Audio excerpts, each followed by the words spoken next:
Nakakulong na sa Pasay City Jail si Bryce Hernandez. Ngayon, si Ridon nababahala dahil sa kalagayan ni Bryce. Ngayon, ang punto ko is, bakit siya bibigyan ng special treatment? Magnanakaw siya, part siya ng nakawan ng corruption sa flood control. Bakit siya bibigyan ng special treatment? Di ba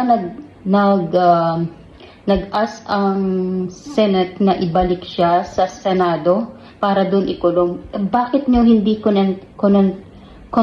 kinontempt si Bryce sa Congress para doon siya ikulong?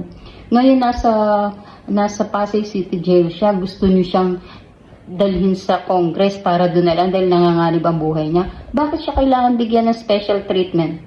Magnanakaw eh.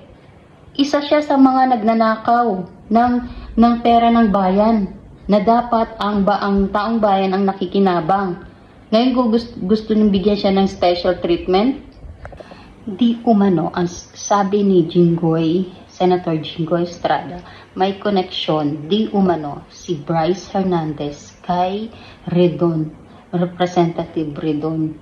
So, eto, pinabulaanan naman to ni Ridon na wala siyang koneksyon,